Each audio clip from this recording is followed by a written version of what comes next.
Hi అండి. అందరికీ నమస్కారం. Welcome to my channel. ఈ వీడియోలో ఇప్పుడే అందిన వార్త విశ్రాంత ఉద్యోగులందరికీ సూపర్ గుడ్ న్యూస్ అండి. మరి పూర్తి వివరాలేంటో వీడియోలో తెలుసుకుందాము. వీడియోనైతే ఎక్కడే గాని స్కిప్ చేయకుండా చివరిదాకా చూడండి. అప్పుడే ఇన్ఫర్మేషన్ పూర్తిగా అర్థమవుతుంది. వీడియో చూస్తున్న ప్రతి ఒక్కరు వీడియోకైతే లైక్ చేయండి ఫ్రెండ్స్. ఈ వీడియోని తోటి ఉద్యోగ పెన్షన్ మిత్రులతో అయితే షేర్ చేయండి. కొత్తగా మన ఛానల్ చూస్తున్నవారు సబ్స్క్రైబ్ చేసుకోకుంటే వెంటనే మన ఛానల్‌ని సబ్స్క్రైబ్ చేసుకోండి. దీని ద్వారా నేను చేసే లేటెస్ట్ వీడియోస్ అన్నీ మీ వరకు రీచ్ అవుతాయి. ఇక ఆలస్యం చేయకుండా వివరాల్లోకైతే వెళ్ళిపోదాము. ఫ్రెండ్స్, ఇక విషయానికొచ్చినట్లయితే పెన్షన్‌లపై చారిత్రాత్మక తీర్పు. పెన్షన్ తొలగించే అధికారం ఏ ప్రభుత్వానికి లేదు. పెన్షన్ తీసుకుంటున్నటువంటి రిటైర్ ఉద్యోగులకు సంతోషకరమైన వార్త. పెన్షన్ తొలగించే హక్కు ఏ ప్రభుత్వానికి కూడా లేదని సుప్రీంకోర్టు ఇచ్చిన చారిత్రాత్మక తీర్పును రిటైర్డ్ ఉద్యోగుల హక్కును రక్షిస్తోంది. జస్టిస్ డివై చంద్రచూడ్ నేతృత్వంలో ధర్మాసనం ఈ తీర్పునైతే ఇచ్చింది. ఈ అంశంపై సవివరంగా తెలుసుకుందాము. సో ఇక్కడ చూడొచ్చు ఫ్రెండ్స్, సుప్రీంకోర్టు తీర్పు వివరాలు.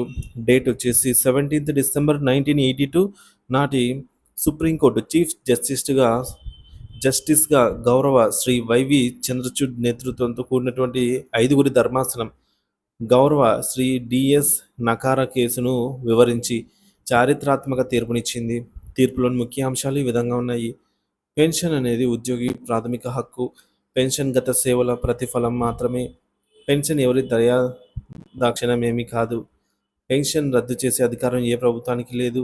పెన్షన్ ఆద్ ఆర్థిక న్యాయం చేకూర్చే సంక్షేమం మాత్రమే. ఇక పెన్షన్ ప్రతి ప్రభుత్వ రిటైర్ ఉద్యోగికి గౌరవంగా జీవించడానికి ఇచ్చే జీవన భృతి అనైతే ప్రధానంగా ఈ మేరకు హైకోర్టు తీర్పు ఇవ్వడం జరిగింది.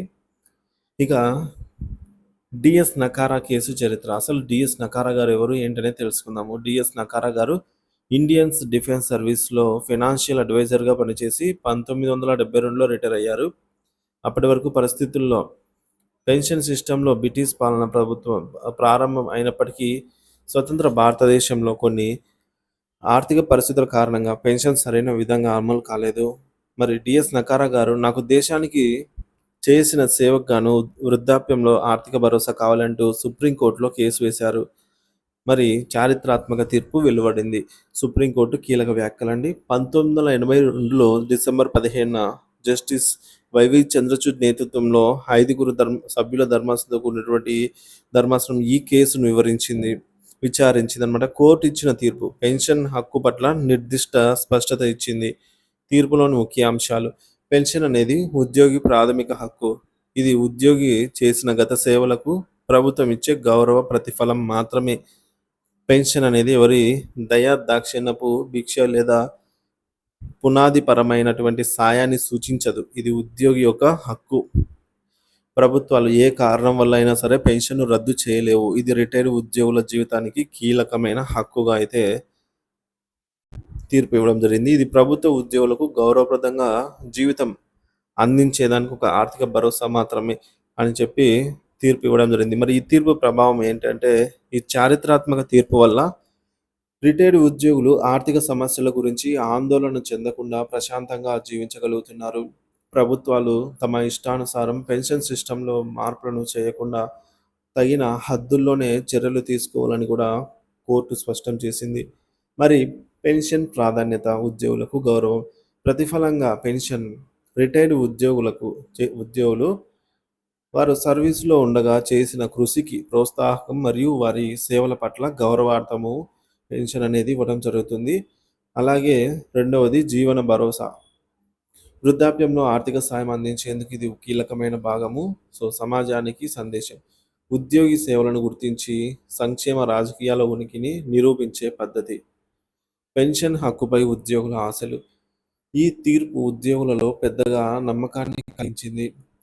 మరి వారు న్యాయపరంగా ఆర్థిక భద్రతతో కూడిన సమర్థవంతమైన జీవితం గడపడానికి ఇది ఎంతగానో తోడ్పడింది. ఉద్యోగుల దృష్టిలో పెన్షన్ ఇది వృద్ధాప్యానికి అండగా ఉంటుంది. ప్రభావ ప్రోత్సాహకం అలాగే సేవకు గౌరవం అని కూడా గుర్తించబడింది.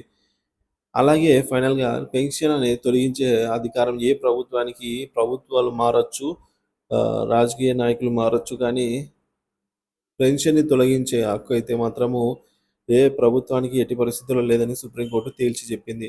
రిటైర్డ్ ఉద్యోగుల హక్కులను రక్షిస్తూ వారికి ఆర్థిక న్యాయం చేయడం ప్రభుత్వం బాధ్యత అని ఈ తీర్పును స్పష్టం చేసింది. ఇది ఉద్యోగులకు గౌరవప్రదమైన జీవితం అందించడంలో చారిత్రాత్మక మార్పునైతే తీసుకొని వచ్చింది. సో, అదేవిధంగా మనకు మినిమమ్ పెన్షన్ ఎంత ఉండేదనేది చూద్దాము. 1961లో మినిమమ్ పెన్షన్ రూ. 15, 1975లో రూ. 45, 1980లో రూ. 100, 1990లో 370, 1998లో రూ. 1275, 2003లో రూ. 1925, 2008లో రూ. 3350 ప్లస్ అదనంగా డిఎన్ఎస్ అలవెన్స్‌నైతే చేర్చారు. సో, ఈ విధంగా అయితే పెన్షన్‌కి సంబంధించినటువంటి చారిత్రాత్మక సంచలన తీర్పునైతే సుప్రీంకోర్టు ఎప్పుడో ఇచ్చి ఉందండి. సో, ఈ అంశంపై మీ అభిప్రాయాన్ని కామెంట్ ద్వారా తెలియజేయండి. Thank you for watching this video.